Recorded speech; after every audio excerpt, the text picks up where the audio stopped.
evening, everybody. We'd like to open tonight's formal proceedings with a welcome to country. I'd like to introduce Auntie Ali Golding, who recently accepted an appointment as the inaugural Elder-in-Residence at the Faculty of Medicine in this university, the first time any medical school in Australia has made such an appointment. Auntie Ali.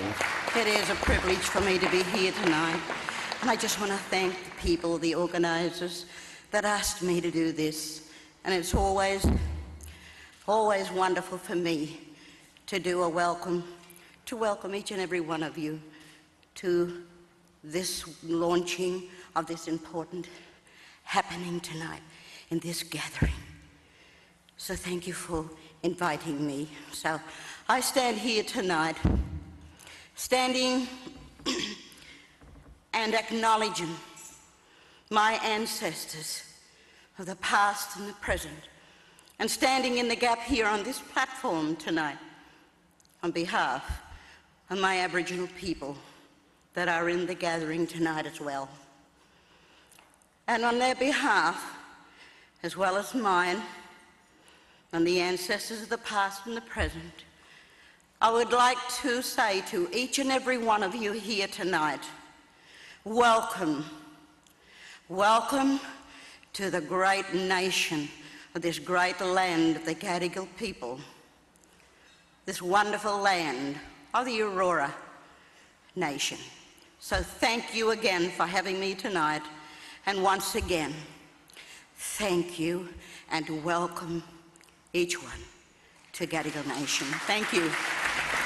Chancellor David Gonski, Vice-Chancellor Professor Fred Hilmer, the Honourable Michael Kirby and Johan van Vloten, the Honourable Malcolm Turnbull, Don Baxter, Chuck and Helga Feeney, Paul McClintock, Michael Kidd, Les Field, Peter Smith, Richard Henry, David Pennington, Neil Blewett, and our old friends Peter and Helen MacDonald. Eminent guests, ladies and gentlemen, I would like to welcome you to tonight's celebration, which combines the 25th anniversary of the National Centre in HIV Epidemiology and Clinical Research with the launch of our new identity. I hope you come to know this symbol well and recognise it as a representation of excellence and integrity in infectious diseases research. My name is Andrew Grulich, and I head the HIV Epidemiology and Prevention program at the Kirby Institute. The fact that mine is the only program in the Kirby Institute to have HIV in its title highlights the enormous growth in the scope of our work. The Kirby Institute for Infection and Immunity in Society has come a long way since the foundations for the National Centre were laid a quarter of a century ago. When a young immunologist, David Cooper, was tapped on the shoulder in 1986 by David Pennington to head up the new National Centre, we began a very long journey with HIV. That journey went from initial despair to heartbreak to hope to a feeling these days that victory over that virus might just be possible. HIV is now one of the most intensively researched infectious diseases in human history, and our society is reaping the benefits of that research. Australia's early response to HIV was aided enormously by political clear thinking and risk-taking. For that, we would like to acknowledge Peter Boehm and Neil Blewett, and we are very pleased that Dr. Blewett is with us tonight. We also, at that time, had some of the best and brightest medical scientists in the world, and this enabled the development of links with leading international research groups that have become a cornerstone of our research excellence. That early excellence leads directly to tonight's launch of the Kirby Institute. Our development has taken us well beyond HIV now to a number of infectious diseases. We now encompass 10 research groups and programs with strongly established clinical, laboratory, behavioural and public health research groups and Indigenous sexual health and justice health programs. Viral hepatitis is a key disease of interest in the Kirby Institute, as are a wide range of sexually transmissible infections. Those of you here tonight, and there are many of you who have collaborated with the National Centre over the years, will know that our research work has always been conducted in partnership with those communities most affected. These people are often marginalised and disadvantaged and are at the fringes of the power structures within our society. Frequently, this has led to challenges to both their human rights and their health. This is why we are so pleased that the Honourable Michael Kirby has agreed to lend his name to our new identity. Michael's long-standing commitment to a human rights-based approach to health has built his reputation almost as high as his distinguished years in the law, and over the years he's been an enduring and steadfast friend to the National Centre. We will hear from Michael shortly, but I would ask you to join with me now in thanking him for doing us this honour. Another very welcome guest tonight is Mr. Chuck Feeney, a more recent but no less committed supporter of our work. We welcome Mr. Feeney as a leading light in the field of philanthropy. He shows firsthand how targeted support for research such as ours can be used to persuade governments and other funding bodies to step up to the plate. In his own words, Mr. Feeney believes in making large investments to help solve urgent social problems now, so they are less likely to become larger, more entrenched and more expensive challenges later. That belief sounds like an almost exact description of the Australian response to HIV, and it is now beginning to be a description of the replication of that strategies for viral hepatitis and sexually transmissible infections. I know David Cooper will mention him again in his remarks, but I would like everyone to take this opportunity to thank Mr. Feeney for his support of the Kirby Institute. Now I would like to introduce the President and Vice-Chancellor of the University of New South Wales, Professor Fred Hilmer. Professor Hilmer has been a long-time friend of the National Centre, and we look forward to his continuing support in our new identity as the Kirby Institute. Please welcome Professor Hilmer to the podium. Thank you, Andrew, and a very warm welcome to the University. It's tremendous, firstly, to see so many of you who David Cooper can certainly draw a crowd, and in particular to see so many of you who were involved with the Centre from its inception and in supporting it in so many ways.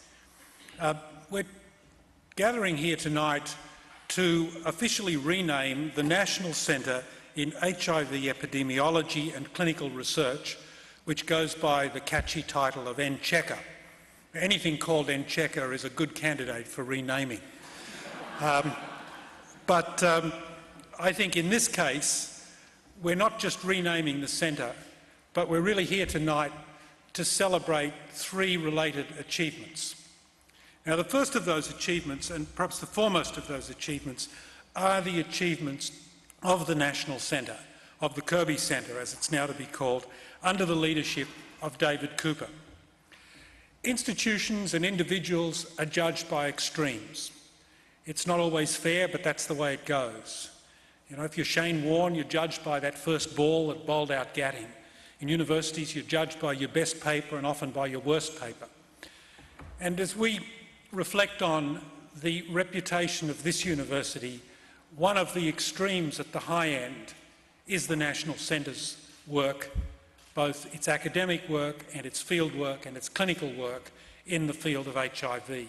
And so we're really delighted that we're here to celebrate that. And the history of the National Centre and our ability to have this celebration rests very heavily on the shoulders of David Cooper and on his professorial history. His achievements have paralleled those of the Centre over almost 3 decades, and it's been a broad-ranging involvement. It covers clinical work, basic research, epidemiological research, and membership of advisory groups, involvement in policy, involvement in education. David has the unusual distinction of being involved with all of the 22 currently available antiretroviral drugs. But more impressively, he has published on each drug, an achievement that I'm told is quite unusual even for a clinical scientist. Over the past 8 years, David's also been involved in leadership positions in international HIV research and HIV clinical trials. In 1996, he was the catalyst for the start of HIV-NAT, which was a partnership between NCHECR, IATEC, which is a sister organisation in the Netherlands, and the Thai Red Cross. And I can speak from first-hand experience. David is very difficult to say no to. He heard I was in Thailand. There was a meeting of this group, and it was, irrespective of the fact that this was a holiday, he thought it was a good use of a day of my time to come and talk to the group. So, and it was really an interesting thing to have done and to see firsthand the way this first-rate research is being rolled out into practical applications that's affecting the way doctors in the developing world are treating their patients. Under David's leadership, NCHECA's work has extended to Cambodia, to Indonesia, Papua New Guinea and to Vietnam. So the first thing we're celebrating here is the tremendous contribution, the high point in the research profile of this university that is represented by the outstanding work of NCHECA. The second thing we're here to celebrate is the renaming, and in particular the renaming as the Kirby Institute. Now others who'll follow me speaking will talk about Michael Kirby's contributions that make this a particularly fitting naming. But at this stage I'd just like to add my thanks to Andrews, to you Michael, for allowing us to use your name and your reputation, and I have no doubt that we will build on that with distinction. But wait, there's more. The third thing we're here to celebrate is the almost completion of the funding for the new premises that we are in process of establishing for the centre. In order to do this, we've needed to find some $80 million. Of that, $20 million has come from the Commonwealth, $20 million has come from the state, $20 million has come from the university. You've heard tonight that $10 million has been pledged by Mr Feeney, and we are seeking and have already commitments towards a matching $10 million that we need to complete. And I particularly want to pay tribute to the wonderful example that Atlantic is setting here in terms of highlighting the contribution that can and needs to be made through philanthropy. The facilities that are underway involve two facilities. One, a set of offices and laboratories here on campus, and secondly, a clinical and related activities site at St Vincent's. And in this regard, I just want to say how valuable our association with St Vincent's has been. At St Vincent's, David's been responsible for building one of the largest services in HIV in the country, and then responding there to the changing face of the epidemic. And I think having a facility at St Vincent's and having research facilities here on campus will equip the centre to go on to greater heights and work of even greater impact. So, three things to celebrate, and given that, no surprise that the liquor is flowing freely and that so many of you are here and in such a good mood. I'd now like to hand over to Don Baxter, who's been a senior statesman of the HIV advocacy field. Mr Baxter's stepping down after years as the head of the Australian Federation of AIDS Organisations, and before that as the head of the AIDS Council of New South Wales. Mr Baxter's been the voice of the community through some difficult years. He's been a tireless advocate, and his work has contributed directly to the National Centre's successes by forging lasting partnerships between the community and research. Don, if I could call on you now. Thank you. Thank you, Professor Hilmer. Eminent guests, people with HIV, gay men, Aboriginal and Torres Strait Islander people, injectors, sex workers, and friends and supporters of all of those people, or us people, and other honoured guests. David asked me to speak about the partnership between the community sector and the NCHECA, and to a degree the clinical sector, and so I felt it was really important to name all of the populations with which the centre has been working over the 25 years. What I just want to do in acknowledging and recognising that partnership is just have a few reflections on particularly its establishment, and then just a few on the achievements of that partnership, the outcomes, and conclude with just a couple of words about the appositeness of naming the centre after Michael Kirby. So if I can just take you back to those early days, even though most of us don't want to go there, 1983, 84, 85, new disease, mainly among gay men, or thought to be at that time, unknown mode of transmission, and quite fearful reactions, understandably, across many communities. Indeed, a reluctance by some, particularly in established medical professions, but to engage with this unknown disease, and partly to engage with the community. The gay community, particularly in the US, but also here, became, of course, a very angry community, young men dying for unexplained reasons. And for clinicians, it's understandable that people, and researchers, it was understandable that people were uncertain about whether to join in. So there were initial tensions in the establishment of that partnership. But I have to say that from 1985-86, when David was appointed to UNSWTV, some of those tensions and those uncertainties played out in the development of the collaborations and the partnerships, which subsequently became so successful. And some of the tensions were researchers actually understanding the gay community and gay men, as most of the people they were seeing with at that time were, but also the gay community had to come to understand, come to terms with, to understand research, and particularly the rigour and the discipline and the distance that's required in clinical trials and good research. But I have to say that under David's leadership, UNSWTV rapidly built up the principles and processes of direct community participation in not just the conduct of the trials, but the design and delivery of the trials as well.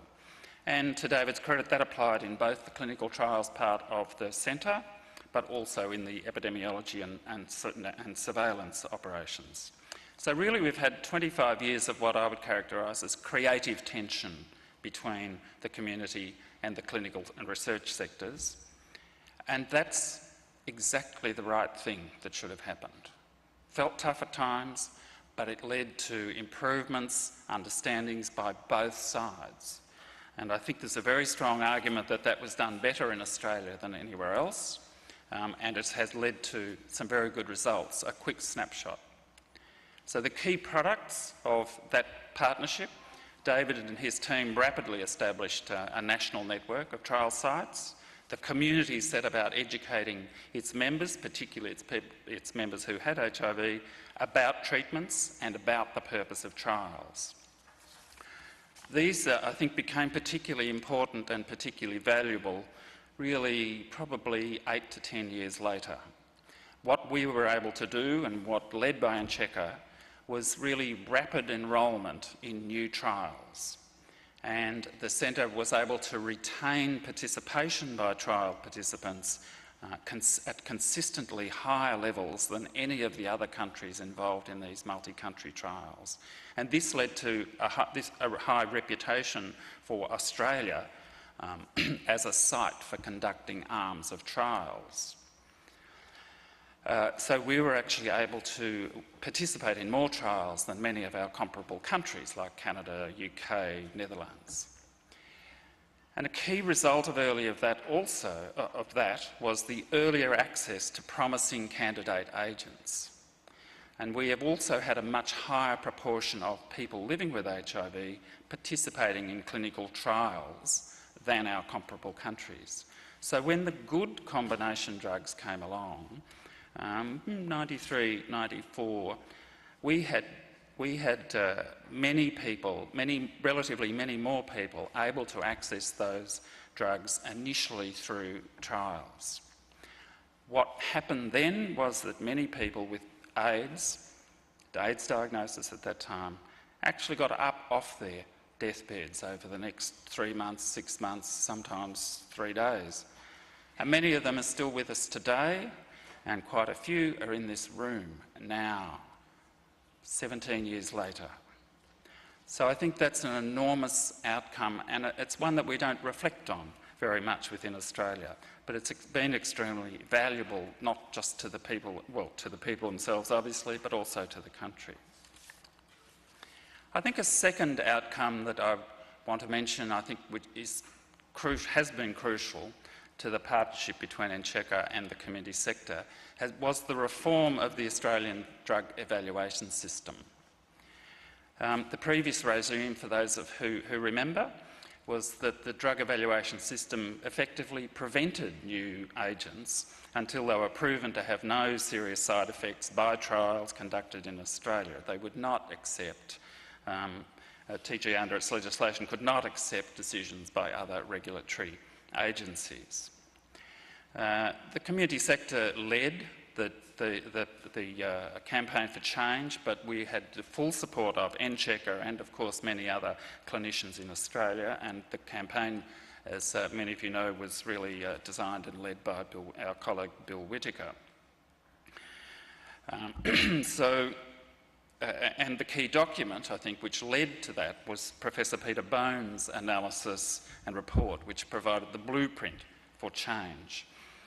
And so now we have a reform system which benefits not just people with HIV, but a very wide range of Australians who need early access to new agents.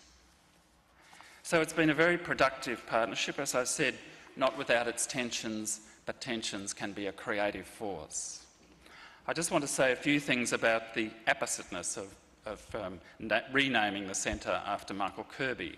As others have mentioned, Michael has had a lifelong, really, role as a promoter and defender of human rights. Michael saw very early on the challenge that HIV presented to the rights of the marginalised communities and to those infected with HIV. And Michael carries on this work today, and I hope he will take a few vignettes from some of his current roles, one of which is as a Commissioner on the Global Commission on HIV and the Law, and a second one is as a member of the Commonwealth of Nations Eminent Persons Group on the future of the Commonwealth. And the Commonwealth itself has 30% of the world's population and 60% of the world's people living with HIV infection. Michael formulated early on in the epidemic what he entitled the AIDS paradox, and that is that the health of the uninfected would be best preserved by the protection of the rights of those infected with HIV. Now, this dictum, which among other places he articulated so clearly at the Stockholm International AIDS Conference in 1989, this dictum, when enshrined in national HIV strategies and responses, has indeed proven to be correct, not just in the positive but also in the obverse. Where it has not been done, where it has not been enacted, then it facilitates worse epidemics than need have been. Just one personal reflection, I guess, on the success of the response in New South Wales to HIV arises from these two things, really. One, from the speed with which David and his team recognised that they needed to work with the marginalised communities and working out quickly how to do that, quicker than most other comparable agencies. But perhaps this wasn't really an accident when you reflect on who the leaders were, the clinical leaders were of the early HIV response in Australia. Though many of them, the predominant number, had Jewish heritage. David Cooper, Ron Penny, Alex Wodak, Julian Gold, and others. And perhaps it's not an accident that they actually had an intuitive grasp of how the marginalised communities challenged by HIV could be endangered, particularly in the hysterical context of 1983, 84, 85. So I think renaming the centre the Kirby Institute not only honours Michael Kirby's contribution to human rights in the global HIV response and the Australian one, but it also captures the implicit spirit of the manner in which UNSWTV has operated over these 25 years, and I'm sure the Kirby Institute will continue to do. Ladies and gentlemen, I'd now like to ask you to welcome the founding director of the UNSWTV and the inaugural director of the Kirby Institute, Professor David Cooper. Good evening. Thank you so much for coming. It's just wonderful to see so many friends and colleagues here. Chancellor, Vice-Chancellor, Michael Kirby, Malcolm Turnbull, Chuck Feeney, Peter Smith, Dean of Medicine, honoured guests and staff of the Kirby Institute.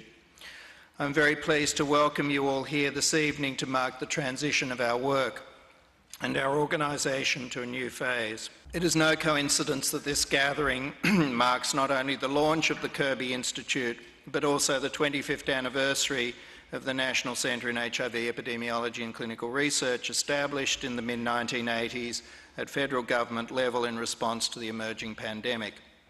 There are many people to thank for the life and achievements of the centre. Our heartfelt thanks go, of course, to Michael Kirby for allowing us to use his name for our institute and for indirectly shining his light on our guiding philosophy.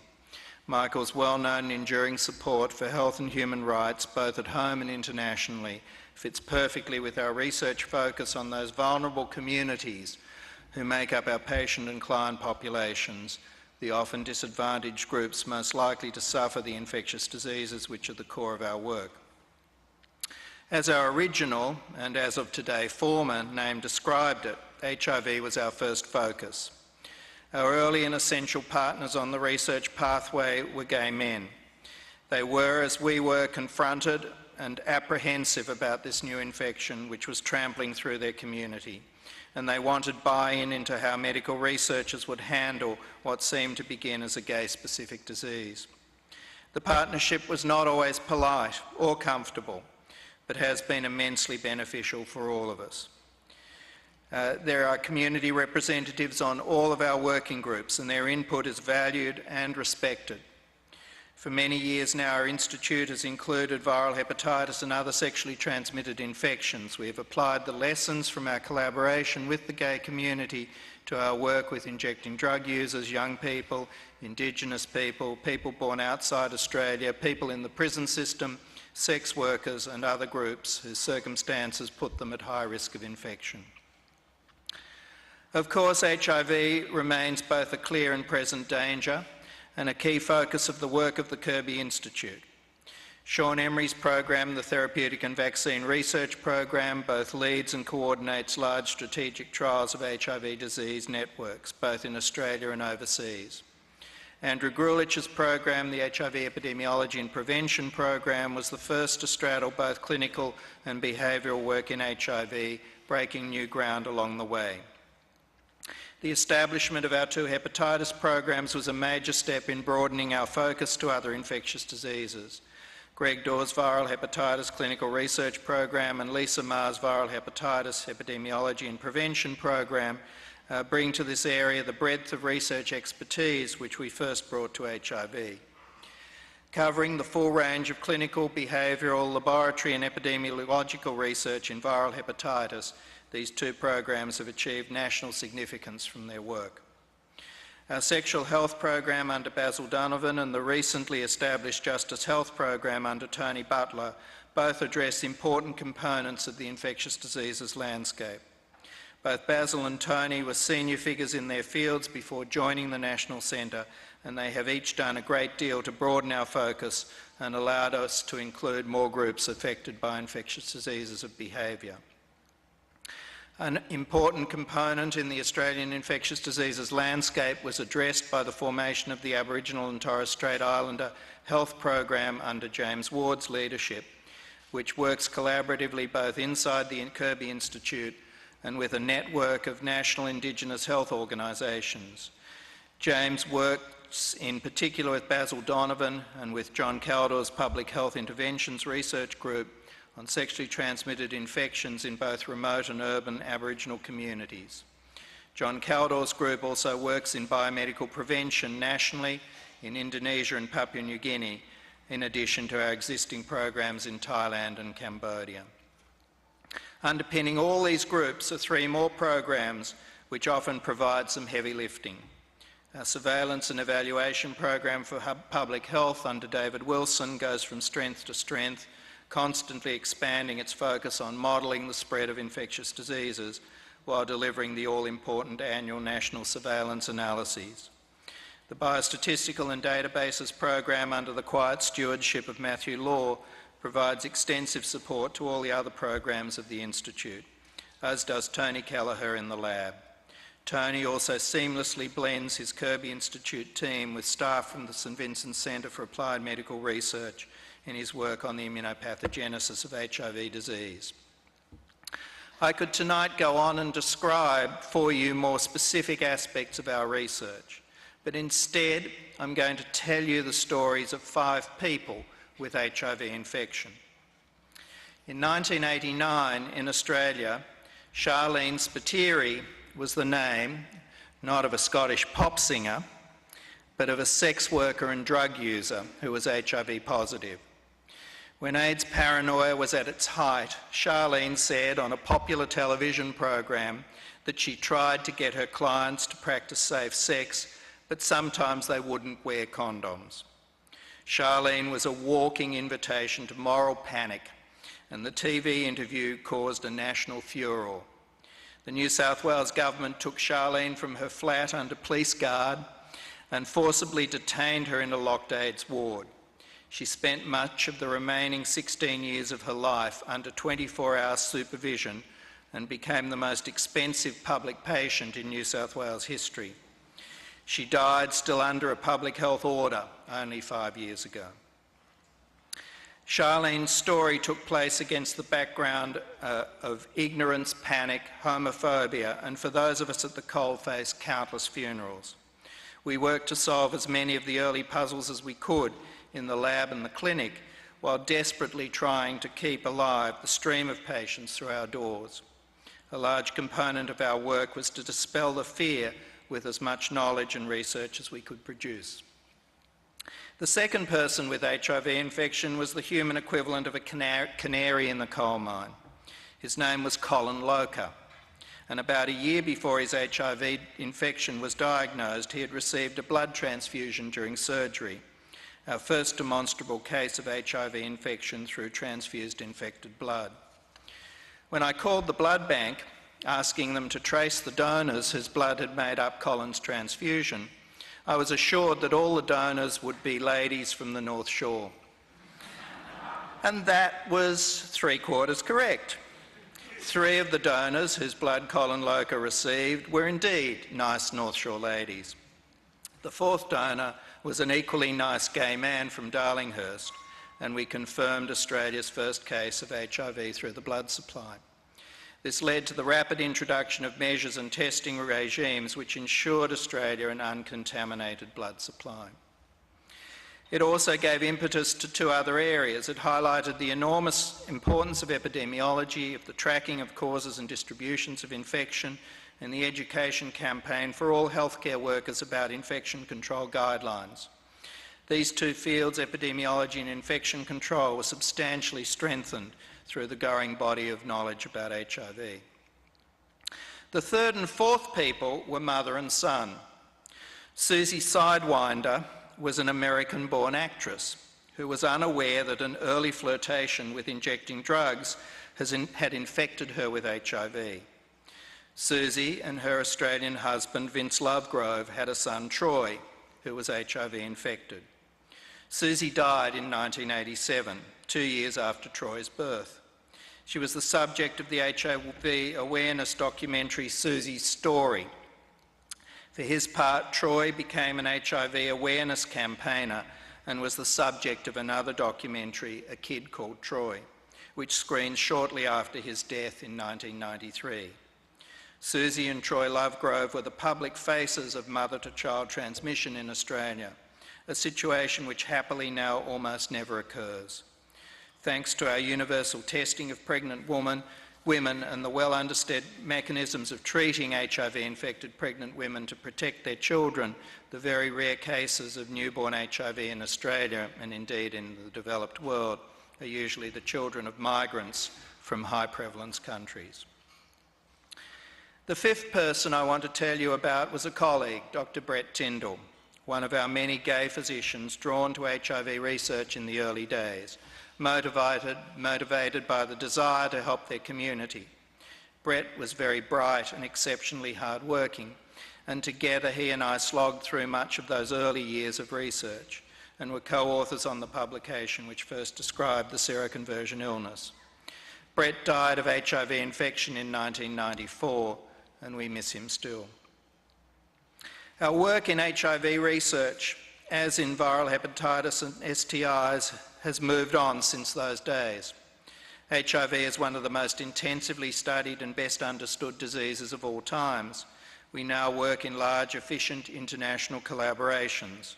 We have fine-tuned the drug therapies, and in our labs are some of the most expensive and sophisticated pieces of technology that you could find anywhere.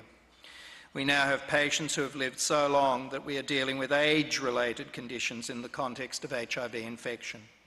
But of course, the holy grail of a vaccine continues to elude us. We cannot afford to keep making and buying the vast quantities of HIV drug therapies needed to keep alive all the people around the world who need them.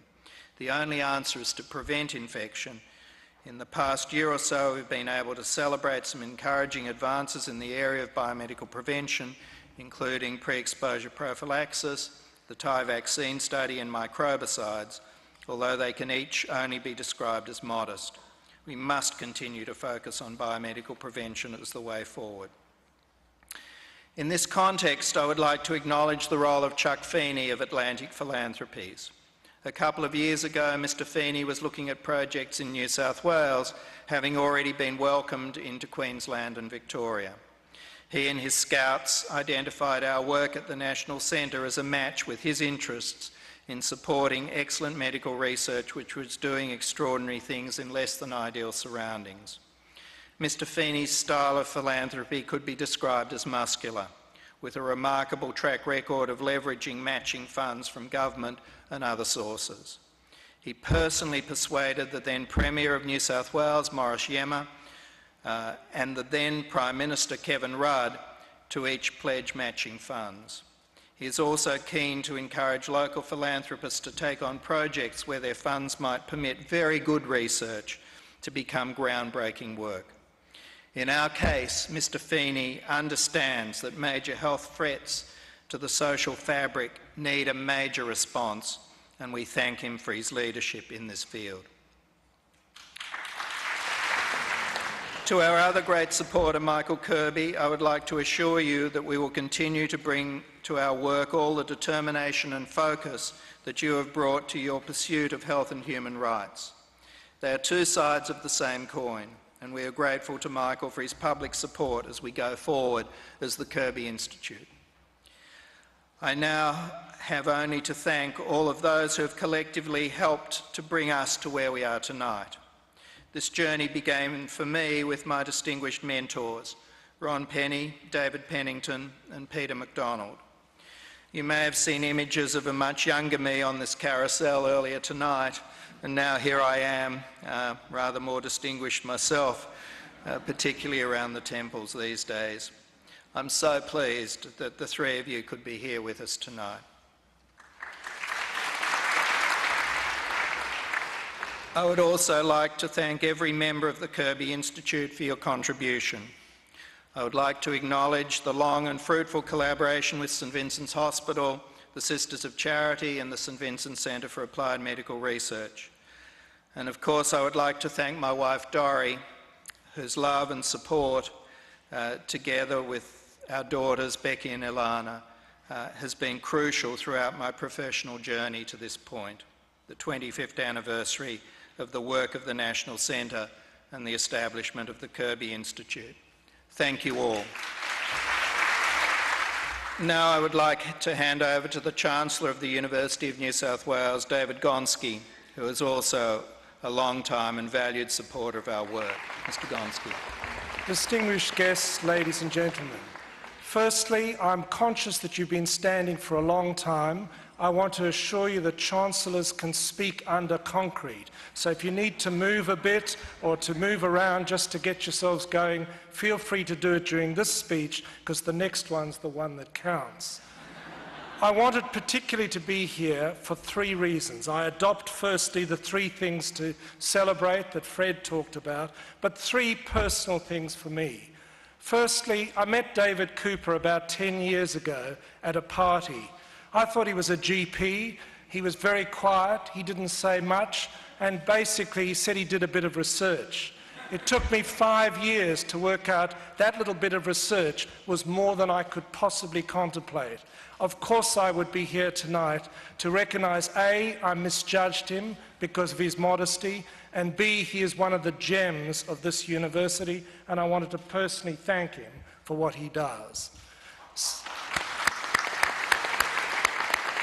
Second, and already we've spoken about the great Chuck Feeney and also Atlantic Philanthropies, of course I want to thank them. But I don't just want to thank them for the money. I want to thank them for what I think they're starting in Australia. We've been a bit slow, in my view, in Australia to develop the concept of philanthropy. And I believe that people like Chuck, and in particular what they're doing with Atlantic Philanthropies, is going to really start this thing. For a man of his standing to be getting out on the road to help us to match his money is quite outstanding. I pay tribute to him, to David Kennedy and the rest of the staff at Atlantic Philanthropies, and thank them most sincerely.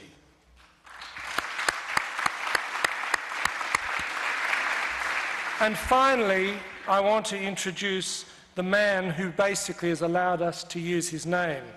One of the things I've found about life is they always get a lesser person to introduce a greater person. Have you noticed that? You'll probably need to know about me and nothing to know about him because everybody knows him. Don Baxter's done a wonderful job of introducing him to the 5 or 6 people in the whole room who wouldn't know what Michael's already done. Let me say firstly that Michael, of course, achieved great things in the law. He achieved great things in his chosen profession. But that's just a little bit about Michael. He's done wonderful things on a world scene, which very few in Australia have done, and some of them have been mentioned. But above all, Michael is a human being who cares about people. I remember once there was a bit of a fracas on the front page of a newspaper involving me, and I got this letter on High Court letterhead signed by Michael. I've never forgotten it, and I've kept it. I'd never met him. I didn't really know him except for his wonderful judgments. But what a man. He stands up for his principles, he believes in the underdog, and I felt I was the underdog on that occasion, and basically does a wonderful job. Ladies and gentlemen, it is a great privilege for us at this university to be associated with an institute that will bear his name, and I now hope you've done all your jiggering or whatever you need to do, because the main game is for me to introduce Michael Kirby.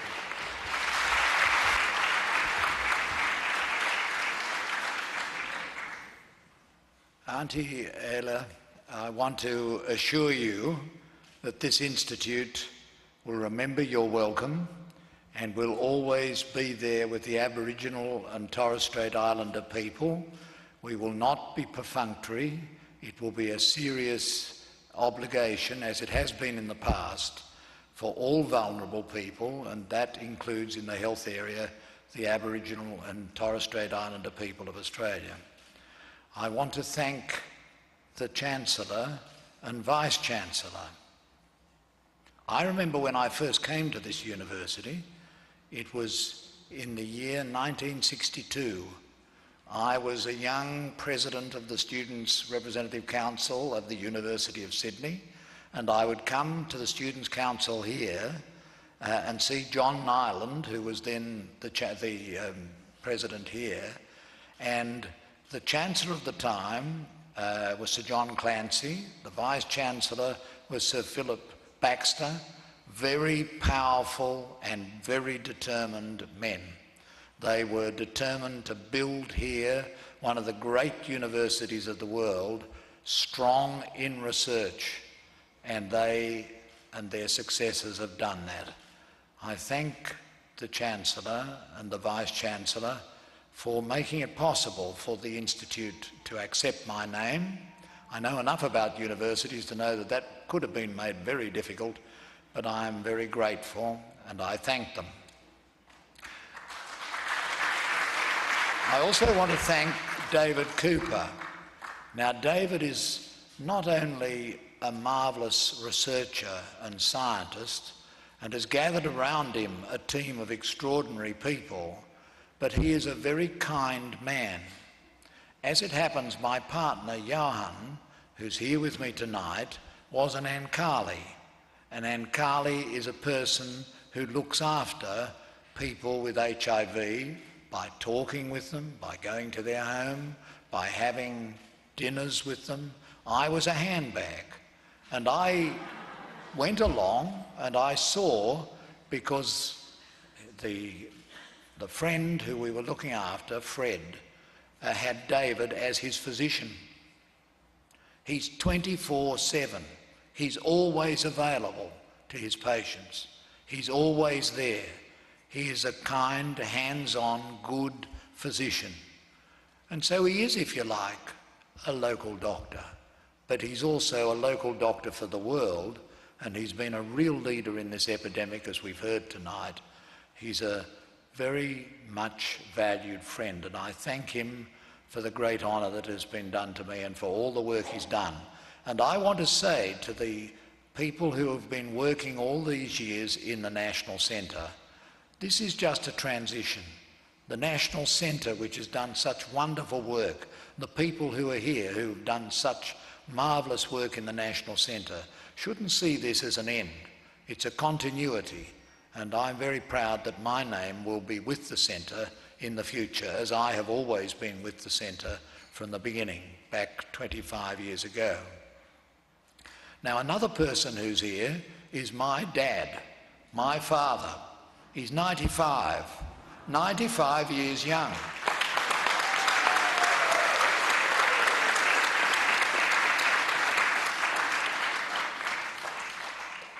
Last week, he did his driving test again, and he got it,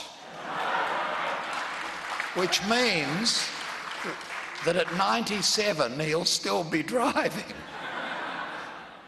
But more than that, he came here once before for another occasion, and he was not content to drive. He was not content to park in the streets. He rang up this university and asked for the Vice-Chancellor and requested a parking permit. Such ingenuity is the kind of ingenuity which we're going to boast of in this institute, because those who can get parking permits in this university have got very great powers of persuasion and insight. I remember when David introduced me to the great Jonathan Mann. Jonathan Mann was the first leader of the world's response to HIV in the global program of the World Health Organization. He came out here and David introduced me to him, and that led to my becoming involved in the world activities. I have to say that that was an extraordinary moment in my life, not only because it introduced me to the relationship between society and epidemics and law and epidemics, but because it introduced me to the obligation to get over it and to get over my own sexuality and any problem that it created, and to be more honest and to be more open. And it's a wonderful thing, I think. The only good thing that's come out of HIV, the only good thing amongst many terrible burdens, has been that it's helped us as a society to come to grips with the realities and with the science. Jonathan Mann used to teach, don't base a single policy on prejudice or intuition or dogma. Base it on good science. And once you take that approach, you get a different attitude and a new perspective of the vulnerable groups, the gay men, the people who use drugs, the sex workers, the special vulnerability of women, and the prisoners, the refugees and others who are vulnerable. And that has been the core of this centre and now the Institute. The vulnerable. And that really is the core of all the great religions of the world, and it's a marvellous challenge for the Institute to keep up the work of the centre and to ensure that the centre continues to look to the vulnerable and to serve them. I have only 3 other short points to make. The first is that we must make sure that governments contribute more to medical research. I want now to say to Malcolm Turnbull, who's here, and I honour him for being here, I want to pay a tribute to John Howard. I didn't always agree with John Howard about everything. I didn't agree with him about everything, but one very good thing John Howard did was he increased enormously the subventions of Australian governments to the National Health and Medical Research Council, And some of those subventions came to our national centre and will come, I hope, to the Institute. And that is a very good thing, because these are obligations of a whole community, and they're obligations to which the government should provide. At the moment, it's flat line, and that may be, of course, because we've had a lot of challenges with floods and other bushfires and other problems in our country. But we've got to make sure that the spirit that was behind Mr. Howard's contributions is continued. And that should be a message we should, as citizens, send out to governments. Governments live in a very challenging time. Governments are now very vulnerable. All governments are very vulnerable. And that's a message that we've got to get out. People want support for medical research, and that is something which we expect from the Australian government. Secondly, like everyone else, I want to say thanks to Chuck Feeney. I want to say thanks to him because this is a first tonight. Normally, Chuck Feeney, as those who've read his biography will know, Chuck and Helga keep it very quiet. They're not public people. They're not publicity hounds. They keep it to themselves. They are just generous. I want to explain to you, Chuck, why we have not had this culture of philanthropy in Australia. It goes back to our history. It goes back to the early years of the 20th century when Australia and New Zealand became very dependent on government to do things. We just thought that was what we should do. Tax relatively highly and get government to look after us. We were the first of the welfare societies, and that is our culture, and it has to be changed.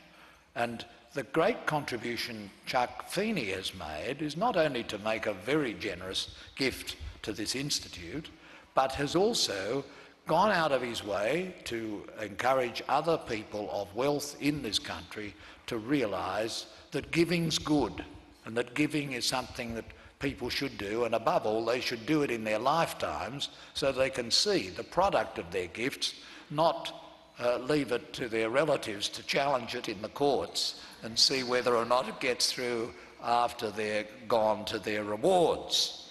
And so I say to Chuck, thank you. You are an example, and we're grateful not only for your gift, but for your coming here tonight and putting up with us, thanking you all the time, and also giving an example to Australians. He is the most generous donor in Australia, and he's not even an Australian, and it's a wonderful thing. And this isn't the only university, so many others. We need more of them, more of them. Those of you in the audience with big checkbooks, get ready, because we're going to be after you. You've got to give matching funds. This is not we're not going to mess with you, we're just going to tell you what has to be done.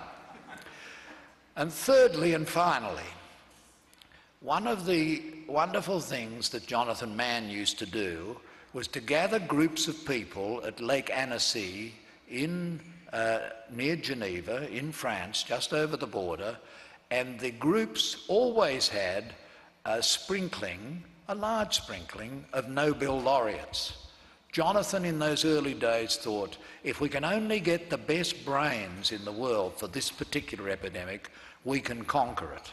And he said, and Luc Montagnier, who later got a Nobel Prize for identifying the HIV virus, they said, we will have the cure and we will have the vaccine in 20 years. I heard it myself.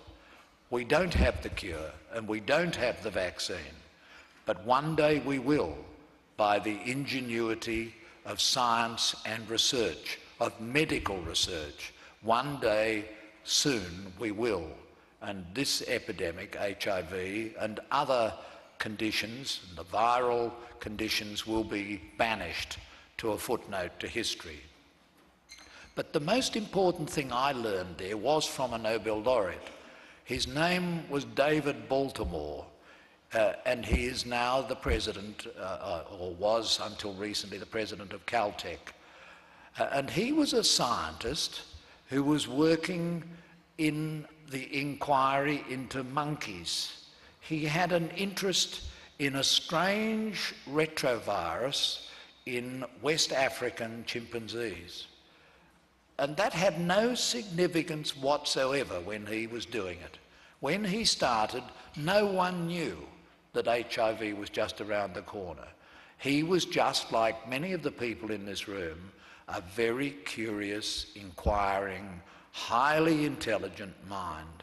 He was looking at an issue because it was a puzzle.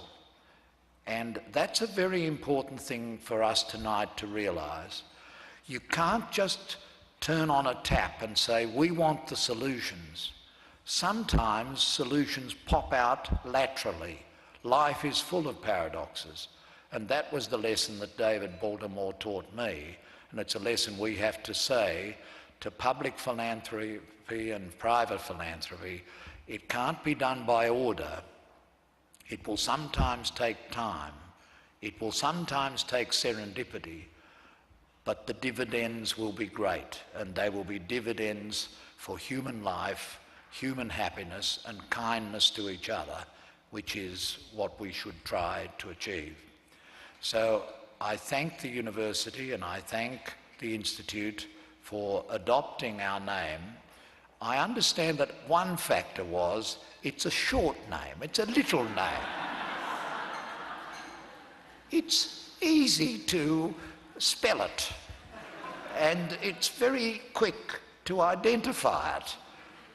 Just as well they didn't name it after my partner, Johan Anton van Vloten.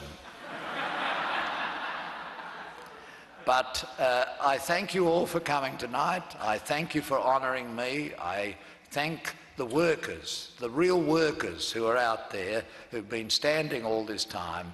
I appreciate the honour of associating me more closely with the Institute, and I'm not going anywhere soon. Keep thinking about my father.